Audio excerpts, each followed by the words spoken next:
Bien le bonjour et comment allez-vous? Écoutez, moi ça va bien.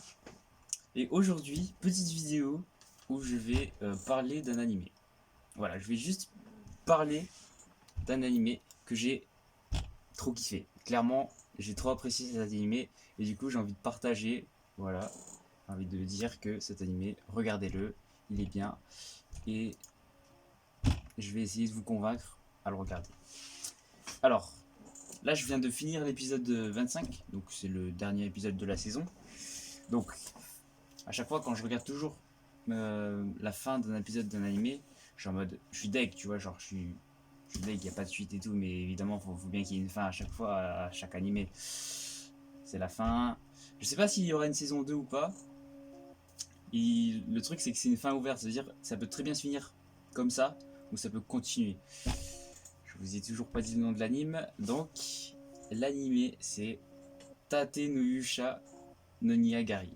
Enfin, moi je dis Tate no Yusha. Ça, traduit en anglais, c'est The Rising of a Shield Hero. Peut-être certains d'entre vous connaissent, mais il est, franchement, il est trop cool. Mais il y a peut-être, ouais, peut-être les gens qui connaissent, ceux qui suivent un peu les animes.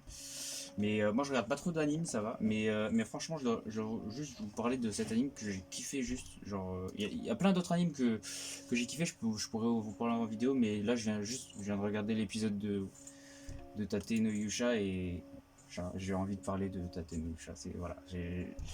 Voilà, voilà. Donc, synopsis. Naofumi c'est le héros principal. Naofumi est projeté dans un monde proche en tout lieu d'un jeu de rôle héroïque fantasy. Mais alors que d'autres héros ont été dotés d'armes offensives redoutables, donc lance, épée, arc, Naofumi hérite d'un bouclier aux capacités limitées pour progresser dans ce jeu où le danger peut surgir à chaque instant. Trahi par sa partenaire et vilipendé par la population, ce jeune homme ne peut désormais compter que sur lui-même pour survivre dans cet univers hostile. Donc ça c'est le synopsis.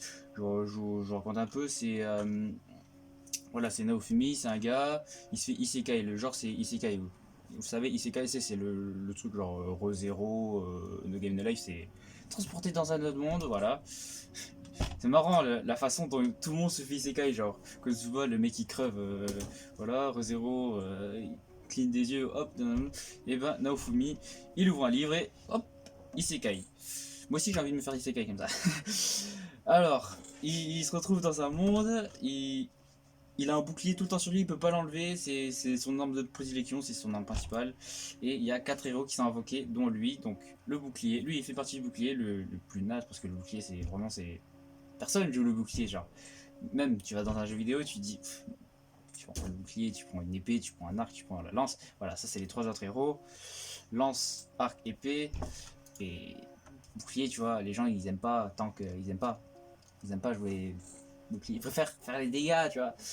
Et voilà, et donc comme il disait, en fait dans l'épisode 1 on voit direct, genre j'étais tellement dans le mal moi pour lui, j'étais en mode ah mais j'avais la même sensation pour lui, j'ai l'impression que je le comprenais tellement, genre cette rage, et en fait il s'est fait douiller par quelqu'un en fait, parce que direct, premier épisode, en fait ça y va cache, premier épisode, on voit, ça se fait TP, voilà, ils expliquent un peu tout, je vous explique pas, je vous épargne les détails, le monde et tout, la conception. Sauf que le bouclier, comme on dit, c'est nul. Du coup, genre, il a pas d'équipier, il a personne, il a pas de. Les héros, ils ont des équipiers, ils sont pas solo, tu vois. Et, euh, et lui, bah lui, clairement, il se retrouve solo. Et là, en fait, j'ai pas trop envie de vous spoil. J'ai envie de raconter un petit peu, mais j'ai pas trop envie de vous spoil. Mais là, c'est juste l'épisode 1. Et là, il y a juste quelqu'un qui vient la joindre. C'est une fille. Franchement, c'est la pire poubelle. C'est pire que ça quoi. Non, non, mais clairement, c'est une fille, mais c'est la pire trash ever de n'importe quel anime. Genre vraiment, enfin, le truc c'est horrible. C'est horrible. Cette situation-là, on peut la vivre en IRL, au fait. Enfin, IRL. Pas, évidemment, c'est pas un truc de. Mais on peut la vivre dans un semblant IRL. Genre, on peut vraiment vivre un truc comparé à ça. Et Naofumi, il se retrouve. Donc, il s'est fait douiller par sa seule coéquipière qui n'est plus sa coéquipière.